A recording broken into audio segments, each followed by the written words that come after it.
Hello my dear students, कैसे हैं आप सभी लोग। I hope you are doing great. मैं अंकिता, आपकी English educator and welcome to my channel. बेटा, आज के इस वीडियो में हम बात करेंगे आपकी क्लास 12th की। इतने सारे कमेंट्स, इतने सारे मैसेजेस, इतने सारे डीएम्स और कुछ स्टूडेंट्स ने तो ईमेल भी मुझे किया है कि मैम जल्द से जल्द क्लास 12 स्टार्ट कर दीजिए। और कुछ स्टूडेंट्स की तो रिक्वेस्ट है कि मैम फ्लेमिंगो बुक से स्टार्ट कीजिएगा प्लीज, क्योंकि हमारे स्कूल में भी फ्लेमिंगो बुक से ही स्टार्ट करवाया गया है। मैम, आप कब अपना क्लास 12 के चैप्टर्स, अपनी बुक्स, जो राइटिंग स्किल्स है, एवरीथिंग कब स्टार्ट कर रहे हैं? तो बेटा, यही सारी क्वेश्चंस का आंसर लेके मैं आज आई हूँ। इस वीडियो में आपको सभी क्वेश्चंस का आंसर मिलेगा। खास तौर पे हम ये समझेंगे कि किस तरीके से हमें क्लास 12 की शुरुआत करनी चाहिए, अपने आप को किस तरीके से प्रिपेयर करना चाहिए, राइट। तो वो सारी चीजें भी मैं आपको बताऊंगी। मतलब बेसिकली ये कह सकते हैं कि एक्सरसाइज से पहले जो वार्म अप किया जाता है ना, तो आज ये वार्म अप वीडियो ही है कि हम अपने चैप्टर्स को पढ़ने से पहले थोड़ा सा अपने सिलेबस के बारे में जानते हैं और किस तरीके से मैं आप लोगों को पढ़ाऊंगी, मेरी क्या स्ट्रैटेजी रहेगी, वो सब भी हम अच्छी तरीके से सीखेंगे, राइट। अब मैक्सिमम मेरे जो स्टूडेंट्स हैं जो क्लास 12th में हैं, वो मेरे साथ क्लास 11th में भी जुड़े हुए थे। तो आप लोग बहुत अच्छे से जानते हैं कि मेरा पढ़ाने का तरीका क्या रहता है और किस तरीके से मैं जो हूँ एक एक चैप्टर पे, हर एक लाइन पे, इवन हर एक वर्ड पे ध्यान देना बहुत जरूरी समझती हूँ। इसलिए जब हम शुरुआत भी करते हैं ना किसी भी नई क्लास की, किसी भी नई सब्जेक्ट की, तो हमारे शुरुआती कदम बहुत ज्यादा स्ट्रांग होने चाहिए। कहते हैं ना, फाउंडेशन अगर स्ट्रांग होती है तो बिल्डिंग उतनी ही बेहतरीन बनती है, उतनी ही बढ़िया और स्ट्रांग बनती है। तो सबसे पहले फाउंडेशन ही स्ट्रांग होना चाहिए। जब हम अपनी नई क्लास की भी शुरुआत करते हैं तो इनिशियल स्टेप्स जो होते हैं, स्टार्टिंग स्टेप्स, वो बहुत जरूरी होते हैं और इसीलिए उस पर बहुत ज्यादा ध्यान भी देना चाहिए। तो जो सबसे पहला स्टेप आता है वो आता है बेटा कि आपको अपना सिलेबस बहुत अच्छी तरीके से पता होना चाहिए। ना सिलेबस का मतलब बस ये नहीं कि टॉपिक्स, ऑफ कोर्स वो तो आप पढ़ते पढ़ते वैसे ही रट जाते हैं, लेकिन चाहे मार्किंग स्कीम हो, मतलब सिलेबस से जुड़ी हुई जितनी भी चीजें हैं, चाहे पैटर्न हो, सारी चीजें पता होनी चाहिए। इसको कभी भी बाद के लिए मत छोड़िए, है ना। इसके लिए हमेशा अपडेटेड रहिए, है ना। सिलेबस का मतलब सिर्फ इतना नहीं है कि हाँ टॉपिक्स हमें पता है, हाँ भाई नोटिस आता है। नोटिस कितने मार्क्स का होता है, क्या फॉर्मेट होता है, पूरे पेपर का क्या पैटर्न है, ये इन सब के बारे में भी मैं बोल रही हूँ। और चाहे कोई भी सब्जेक्ट हो, नॉट जस्ट इंग्लिश, कोई भी सब्जेक्ट आपको पता होना चाहिए, राइट। बहुत सारे ऐसे लोग हैं जो सिलेबस को बहुत ज्यादा तवज्जो नहीं देते। आप चाहे किसी भी क्लास में हो, किसी भी सब्जेक्ट की बात हो रही हो, even higher classes, higher studies जो होती हैं, जब आप कॉम्पिटेटिव एग्जाम्स की भी अगर तैयारी कर रहे हो, आपका सिलेबस आपको इस तरीके से रटा होना चाहिए कि आधी रात में भी उठाकर आपसे कोई पूछ लेना तो भी आप उसको धड़ाधड़ सब कुछ बता दें।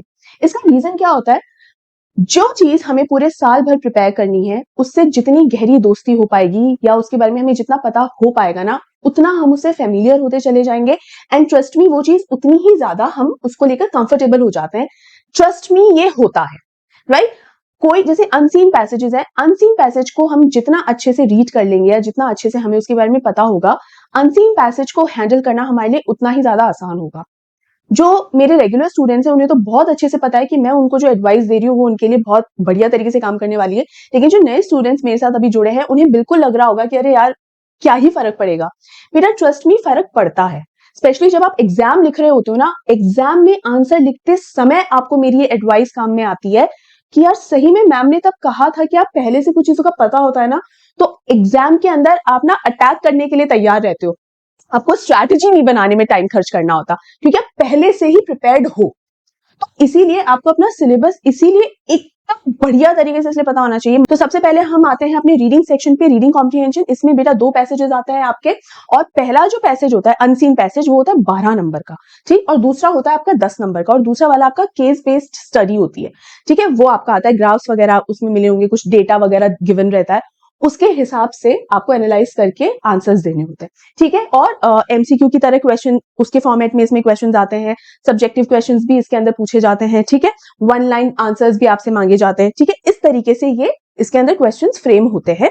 उसके अलावा मैक्सिमम 2 मार्क्स का क्वेश्चन इसमें फ्रेम होता है, नॉट लेंथियर देन दैट कि भाई 3 मार्क का आ रहा है या 4 मार्क का आ रहा है, नो। या तो 1 नंबर का आता है या 2 नंबर के आते हैं। इसी तरीके से इसके अंदर क्वेश्चन जो है वो डिवाइडेड रहते हैं, ठीक है। फिर आता है सेक्शन बी। सेक्शन बी जो हमारा राइटिंग स्किल है, मैं आपको बता दूं क्लास 12 सीबीएसई बोर्ड में ग्रामर नहीं है, ठीक है। राइटिंग सेक्शन में सबसे पहली राइटिंग स्किल जो आपकी है वो है नोटिस, और ये कितने मार्क्स की है? 4 नंबर की है। अब 4 नंबर के अंदर डिवाइड किस तरीके से, जैसे फॉर्मेट 1 नंबर का है, कंटेंट आपका 2 नंबर का है, एक्यूरेसी है, जो ग्रामर है वो आपकी स्पेलिंग्स वगैरह जो है वो 1 नंबर की है। अब यहाँ देखा जाए तो फॉर्मेट 1 नंबर का ही है, लेकिन टोटल नोटिस ही 4 नंबर का है, जिसमें 1 नंबर फॉर्मेट ही कहा जाता है। तो आपको ये ध्यान देना है कि आपका 1/4 मार्क भी कहीं डिडक्ट नहीं होना चाहिए।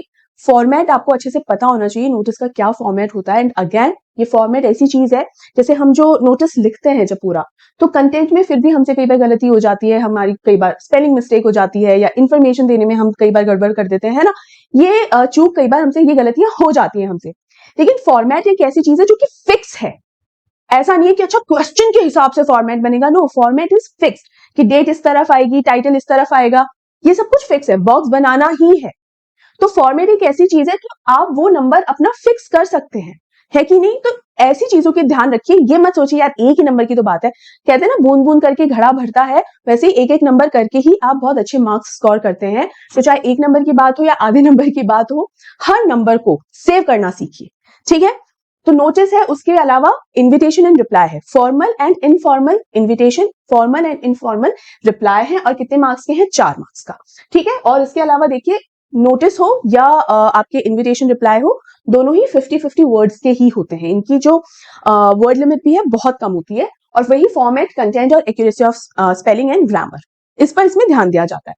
यहाँ जो अपना नेक्स्ट यानी थर्ड राइटिंग स्किल जो है वो आती है लेटर्स। तो लेटर्स आपकी एक तो जॉब एप्लीकेशन को लेकर है, यानी उसमें आपको बायोडेटा भी लिखना पड़ेगा, वो कैसे लिखते हैं वो आपको सीखना होगा। एक है लेटर टू दी एडिटर, ये चीज आपको सीखनी है, और ये कितने मार्क्स का है भाई? ये 5 नंबर का है।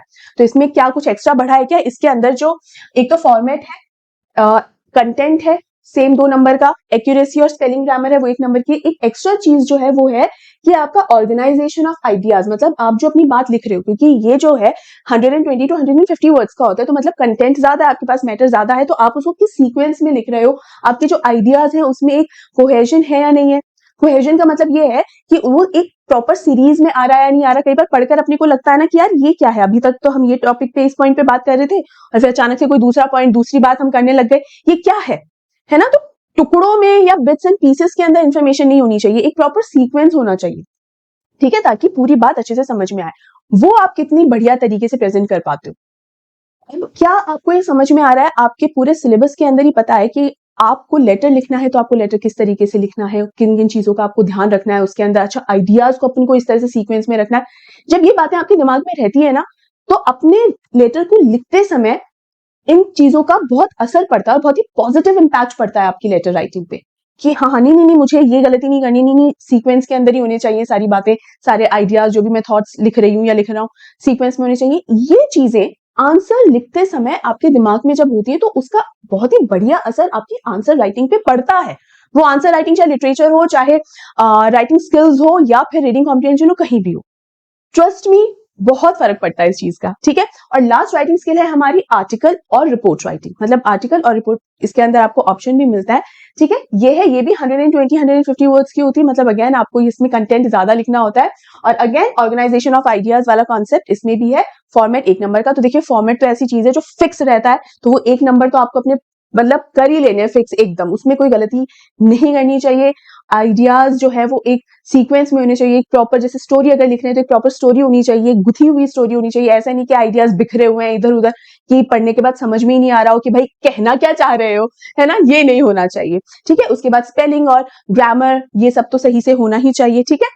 तो ये हो गया हमारा राइटिंग सेक्शन। अब हम बात करते हैं हमारे, अरे ये कहाँ गए हम, अब हम बात करते हैं हमारे सेक्शन की, लिटरेचर सेक्शन की बात हम करते हैं, जिसके अंदर देखिए, हाँ, इसके अंदर सबसे पहले तो जो फर्स्ट 3 क्वेश्चंस होते हैं वो होते हैं आपके एक्सट्रैक्ट बेस्ड क्वेश्चंस, यानी फ्लेमिंगो से आपको प्रोज जो है चैप्टर्स हैं उनके अंदर से एक एक्सट्रैक्ट आएगा, फ्लेमिंगो में जो पोएट्रीज हैं उनमें से आपको एक एक्सट्रैक्ट आएगा, और तीसरा एक्सट्रैक्ट जो आपकी दूसरी बुक है विस्टास, उससे एक एक्सट्रैक्ट आएगा।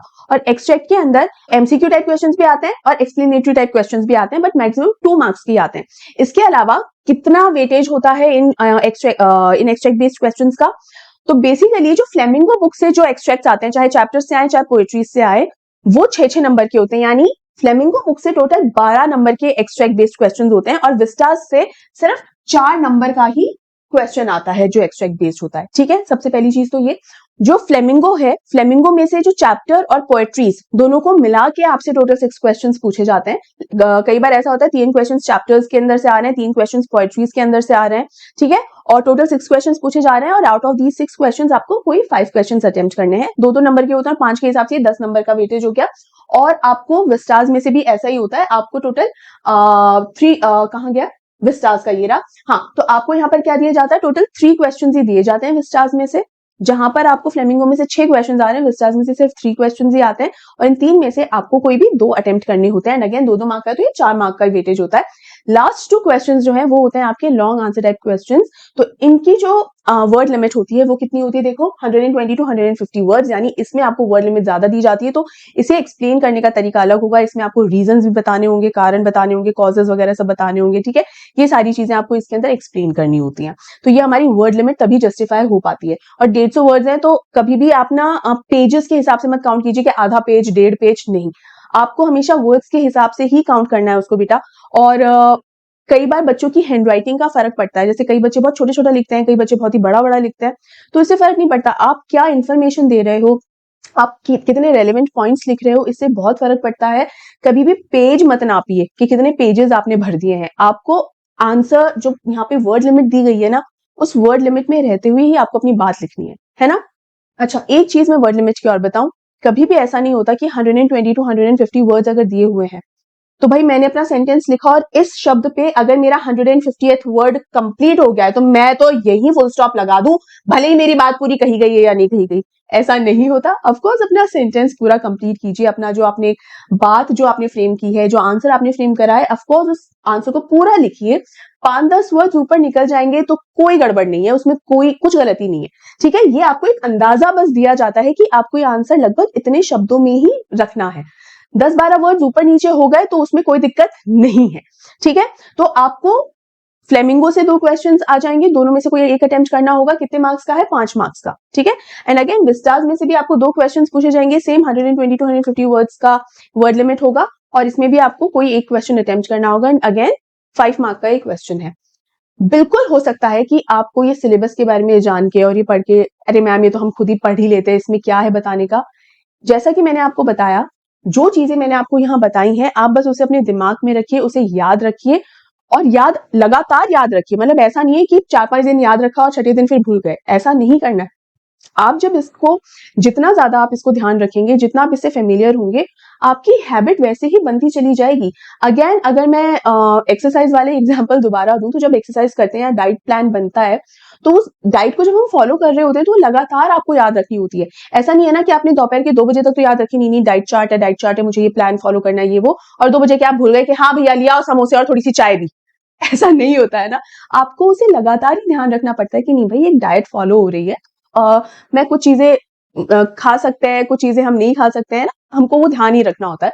सिलेबस, मार्किंग स्कीम, पैटर्न, ये सारी वही चीजें हैं जो हमें लगातार याद रखनी होती है, ठीक है। तो ये तो हो गई हमारे सिलेबस से जुड़ी हुई बातें। अब हम हमारे चैप्टर्स को आगे किस तरीके से समझेंगे, उस पर बात करते हैं।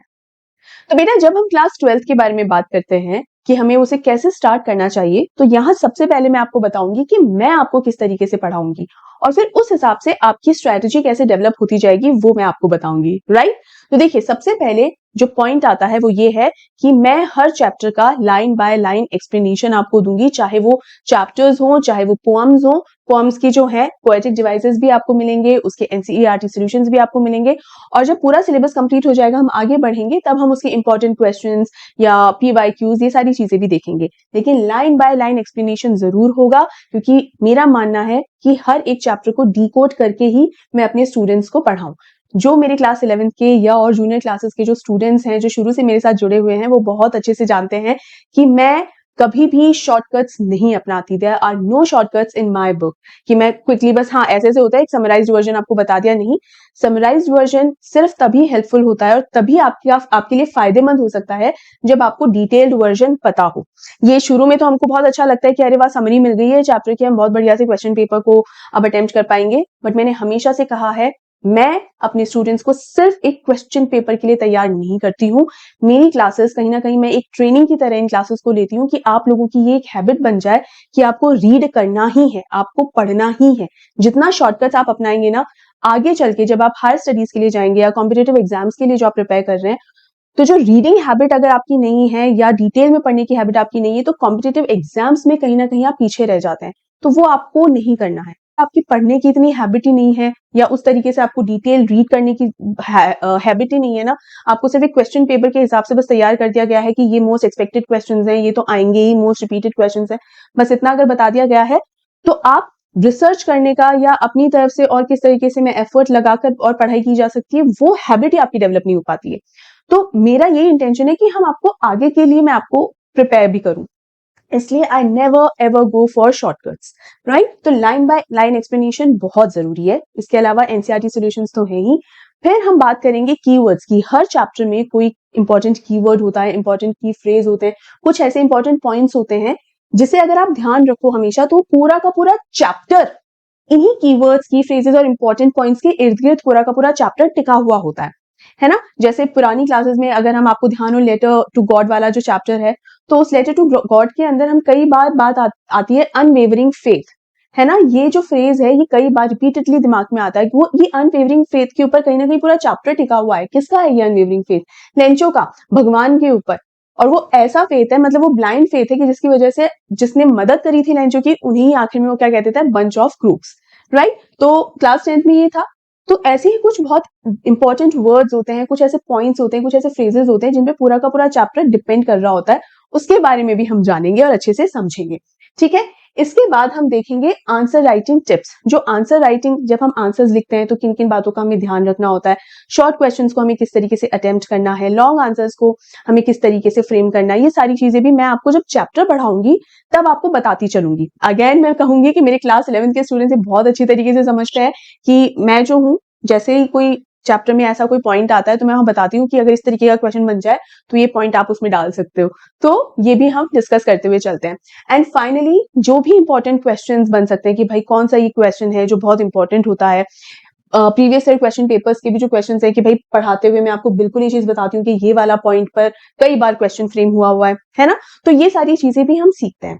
तो बेटा ये था क्लास 12 के बारे में सारा का सारा इन्फॉर्मेशन। और क्लास 12 स्टार्ट कब से होने वाली है, जो सबसे जरूरी बात है जिसका आई एम श्योर आप अभी तक वेट कर रहे हैं, 17th of April. Yes, 17th of April से हम हमारे क्लास 12 की इसके ओवरव्यू से शुरुआत करेंगे, चैप्टर वाइज चैप्टर पूरा सिलेबस कंप्लीट करेंगे। एंड आई एम श्योर कि जितना कॉन्फिडेंस आपने मुझे क्लास 11th में दिखाया है, जितना रिस्पेक्टफुली आप लोग मेरे साथ रहे हैं क्लास 11th में, क्लास 12th में और भी ज्यादा रिस्पेक्टफुली और भी ज्यादा मोटिवेशन के साथ आप मेरे साथ रहेंगे। क्योंकि ये चीज मैं स्पेशली जो नए स्टूडेंट्स उनको बताना चाहती हूँ कि मेरे जो क्लास 11th के स्टूडेंट्स रहे हैं ना, मैंने उनको इतना मोटिवेट नहीं किया होगा जितना थ्रू आउट उन्होंने मुझे मोटिवेट किया है। दे वर अमेजिंग।